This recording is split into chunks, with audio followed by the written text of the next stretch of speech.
Salut à tous, bienvenue sur UcroGeo, et aujourd'hui, on va s'intéresser une fois de plus à une expédition qui aurait pu changer le visage de l'Amérique. Il s'agit de l'expédition du Mexique, menée par Napoléon III, empereur des Français, qui eut lieu de 1861 à 1867. Les raisons de cette expédition militaire furent multiples. Napoléon III voulait tout d'abord avoir en poche une victoire militaire, contrebalançant les défaites qu'il a subies en Italie. De plus, l'empereur des Français y voyait d'un mauvais œil la politique expansionniste des États-Unis et voulait installer un état tampon afin d'éviter tout déferlement du pays de l'oncle Sam vers le sud. La tentative d'invasion du Mexique eut également un autre objectif, mettre un terme à l'anarchie qui régnait sur ce pays. Vers les années 1860, les classes dirigeantes mexicaines créent des divisions politiques. Depuis son indépendance de l'Espagne en 1821, le Mexique connaissait également une grave crise économique, contraignant le pays à effectuer des emprunts auprès de banques privées étrangères. Le président mexicain de l'époque, Benito Juárez, avait de plus une cote de popularité de moins en moins importante auprès de son peuple. Napoléon III y voyait dans ce contexte l'opportunité d'instaurer un empire dans ce pays afin de faire barrage à la puissance américaine, bien qu'étant en guerre civile à ce moment-là. L'empereur imagina un pays qui concurrencerait l'État américain, notamment par l'accueil de migrants européens et par l'industrie. Les raisons de cette opération militaire étant trouvées, il fallait maintenant trouver un prétendant au trône. Bien qu'étant pas officiellement candidat, le conservateur américain José Manuel Hidalgo y Esniorizar fut apprécié par Napoléon III car il connaissait bien les problèmes de son pays. Mais sur les conseils du duc de Morny, l'empereur des Français jeta son dévolu sur Maximilien de Habsbourg, l'archiduc d'Autriche-Hongrie de l'époque. Celui-ci avait refusé d'être roi de Grèce, mais accepta le titre d'empereur du Mexique à l'issue des encouragements de sa femme, Charlotte de Belgique. Ce fut alors qu'en 1861, Napoléon III envoya un corps expéditionnaire de 10 000 hommes, accompagné de légions anglaises, belges et espagnoles. Mais cette alliance n'avait pas duré, puisque l'Angleterre et l'Espagne avaient fini par retirer leurs troupes en raison de problèmes diplomatiques avec la France.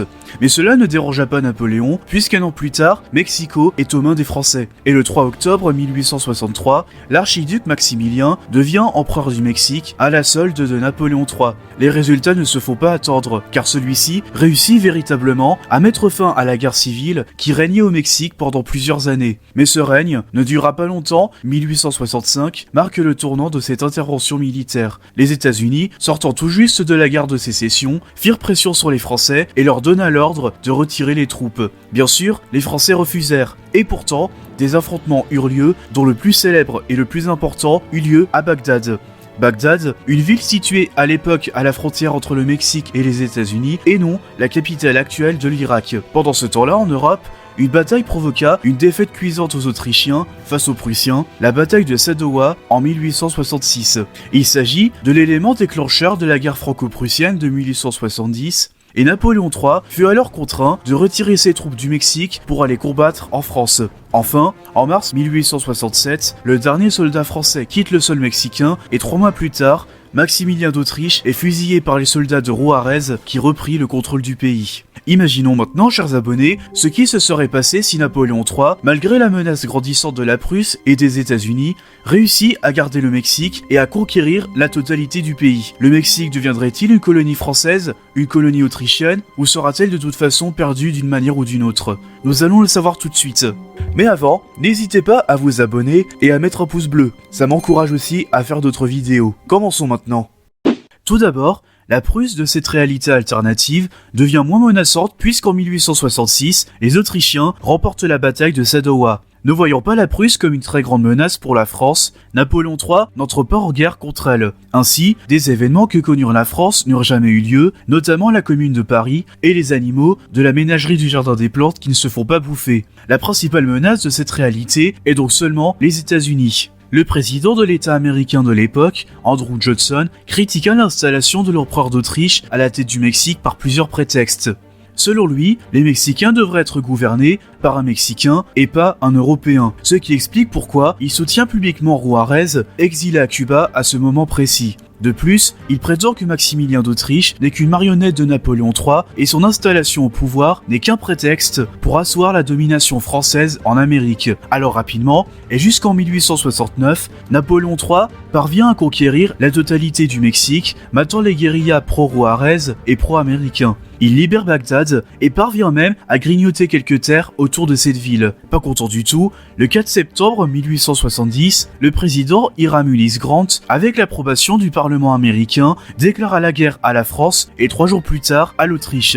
Lorsque Napoléon III apprit la nouvelle, il donna l'ordre à toutes ses troupes de rejoindre le Mexique afin de repousser l'armée américaine. Il sait qu'il a les mains libres et qu'il n'aura aucune insurrection de la part des autres pays européens puisqu'aucun d'entre eux ne se déclare contre l'Empire français. C'est ainsi que pas moins de 800 000 hommes réussirent en moins d'un an à mater les troupes américaines et à s'emparer de la moitié du Texas. Le président Grant, déshonoré, se retira de la vie politique avant même d'avoir fini son mandat. Cette victoire française et autrichienne entraîna d'énormes conséquences au niveau géopolitique. Pour donner suite à la guerre franco-prussienne, la France décide, plutôt que d'attaquer directement l'Allemagne, d'adopter une stratégie plutôt défensive en envahissant les pays voisins neutres, à commencer par le voisin belge. La Wallonie est annexée par la France par la signature d'un traité signé à Bruxelles et la Flandre devient un pays indépendant. À la suite de cette double annexion, il resterait probable qu'une unification de l'Allemagne s'établirait en laissant cependant l'Alsace-Lorraine à la France. Après cette guerre qui aura maintenu le Second Empire, la France devient la nouvelle première puissance européenne, accélère les négociations avec le Royaume-Uni pour une paix en Europe et une union avec le Mexique pour aller casser la figure des USA. Cela tombe bien, car les USA sont en guerre contre l'Espagne à cause de Cuba et des Philippines espagnoles, des territoires revendiqués par les Américains. On a donc une faction, France, Royaume-Uni, Espagne, Mexique et peut-être même Canada contre les USA. La guerre, qui sera nommée Seconde Guerre d'Amérique, sera soldée par la défaite des USA. La France s'empare de l'extrémité est du Mexique, ainsi que de tous les territoires au sud des USA, jusqu'à la Louisiane, qui redevient française. L'Espagne récupère la Floride, le Royaume-Uni prend possession du Mississippi et de l'Alabama. Le Mexique prend le reste du Texas, et l'Alaska est annexé par le Canada. Les USA replongent alors dans une seconde guerre civile, mais cette fois remportée par les unionistes. Le Mexique est devenu la première puissance américaine et un pays pro-européen. La France, le Royaume-Uni et l'Espagne se sont rapprochés diplomatiquement et comptent bientôt créer de nouveaux empires coloniaux en Amérique latine au lieu de l'Afrique, ce qui met encore plus d'huile sur le feu en Europe. À cause de tous ces problèmes, et surtout la volonté aux pays européens de s'étendre en Amérique latine, la Première Guerre mondiale éclate beaucoup plus tôt que prévu, peut-être vers 1911. Mais les alliances créées sont différentes dans cette chronologie altérée. L'entente est composée de la France, le Royaume-Uni, l'Espagne, le Mexique et l'Empire ottoman qui veut s'étendre dans les Balkans contre la dite Grande Alliance que sont l'Allemagne, l'Autriche-Hongrie, l'Italie et même la Russie. Le Japon n'en ferait peut-être pas partie car ce pays est encore isolé à cause d'absence de routes commerciales. Quelle que soit l'issue de cette guerre, les États-Unis, à l'issue de la défaite contre l'alliance franco-autrichienne, auraient sans doute été affaiblis et son industrialisation n'aurait sans doute jamais été aussi grandissante qu'au Mexique ou en Europe. Elle ne deviendrait jamais la première puissance mondiale, même en cas de crise économique sur le vieux continent. Bon bah voilà, j'espère que cet épisode vous a plu, et n'hésitez pas à me donner des idées dans les commentaires. Dites-moi aussi votre propre scénario sur ce sujet, et sur ce, je vous retrouve bientôt pour une prochaine vidéo.